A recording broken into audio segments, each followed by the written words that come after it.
जय हिंद स्टूडेंट।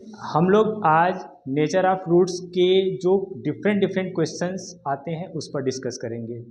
जैसे हम लोग पिछले वीडियोस में नेचर ऑफ फ्रूट्स पर डिस्कस कर चुके हैं, तो आज हम लोग उसी से रिलेटेड क्वेश्चन पर डिस्कस करेंगे, जैसे के की वैल्यू निकालना या ए की वैल्यू निकालना या सी की वैल्यू, जो डिफरेंट कंडीशंस में आपसे पूछे जाते हैं बोर्ड्स एग्जाम में भी। जैसे एक क्वेश्चन आपके सामने मैंने रखा है 2x स्क्वायर माइनस के एक्स प्लस के इक्वल 0। ये मान लीजिए आपको एक क्वाड्रेटिक इक्वेशन दिया है। इसमें कहा जा रहा है कि find the value of K when its zeros are equal, मतलब उसके जीरोस क्या हैं, इक्वल हैं, तो के की वैल्यू क्या होगा।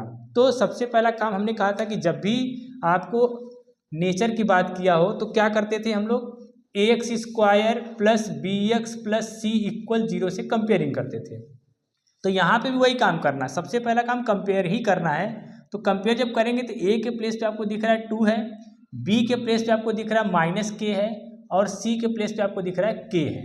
यानी ए भी मालूम हो गया, बी भी मालूम हो गया, सी भी मालूम हो गया, लेकिन कह रहा है के की वैल्यू बताइए अगर इसका जो जीरोज है, यानी इसके जो जीरोज हैं वो क्या है, वो रियल के साथ साथ इक्वल भी हैं। तो हमें चलना पड़ेगा कहाँ पे, नेचर ऑफ रूट्स के पास। नेचर ऑफ रूट्स में वो भी कहाँ पर, जब कंडीशन हमारे पास था रियल और इक्वल के अकॉर्डिंग।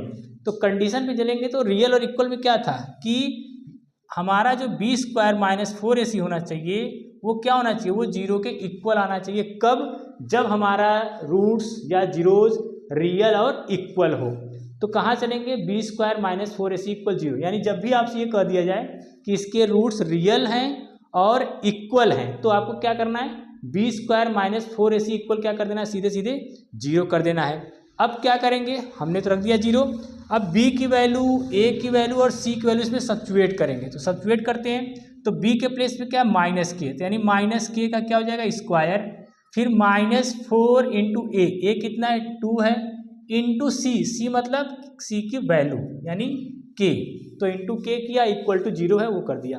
अब देखिए k का स्क्वायर करेंगे तो k स्क्वायर ही होगा, यहाँ पे मल्टीप्लाई करेंगे तो माइनस 4 टू जा 8 और इंटू के है तो 8 की हो जाएगा इक्वल टू 0। अब आपको क्या मिल रहा है, के स्क्वायर माइनस 8 के इक्वल टू 0। यहाँ से अगर हम देखें तो ये हमारा जो नंबर है एक पेयर में है, और अगर एक पेयर में है तो अगर कॉमन कुछ मिलेगा तो कॉमन ले सकते हैं। यानी यहाँ से के कॉमन हो सकता है, तो कॉमन लेने के साथ ही आपको क्या करना है, ब्रैकेट का यूज करना है। तो के कॉमन करेंगे तो यहाँ से एक के आपको मिलेगा, माइनस में 8 बचेगा और ब्रैकेट हमारा क्लोज हो जाएगा इक्वल टू 0। अब k इंटू के माइनस 8 इक्वल 0, इसका क्या मतलब है, जब भी दो डिफरेंट वेरिएबल्स के अकॉर्डिंग हो और उनका प्रोडक्ट 0 दे रहा है, इसका मतलब क्या है, वो सेपरेटली अलग अलग 0 होंगे। मतलब क्या, मतलब ये कि या तो k इक्वल 0 होगा या k माइनस 8 इक्वल 0 होगा। तो पहला केस तो आपको दिख रहा है कि k की वैल्यू 0 हो सकती है। दूसरा हम लोग यहाँ से फाइंड कर लेंगे तो k इक्वल यहाँ से क्या आएगा, 8 आ जाएगा। यानी k की यहाँ पे दो वैल्यू हो सकती है। कौन कौन सा, एक तो k इक्वल 0 होगा, दूसरा k इक्वल 8 होगा। तो इस तरीके से क्वेश्चन को आपको सॉल्व करना है, जिसमें वेरिएबल्स आपको दिए होंगे। कौन से वेरिएबल, एक तो आपका x है, उसकी बात ही नहीं कर रहे हम लोग k की बात कर रहे हैं। यहाँ पे k आ सकता है, a आ सकता है, b आ सकता है, लेकिन आपको कंडीशन देगा कि रियल है और इक्वल है या रियल है डिस्टिंक्ट है। तो उसके लिए आपको नेचर ऑफ रूट्स मालूम होना चाहिए, जो कि हम लोग पिछले वीडियोस में डिस्कस कर चुके हैं। तो इसी के अकॉर्डिंग आपको सॉल्व करना है और के की वैल्यू फाइंड करना है।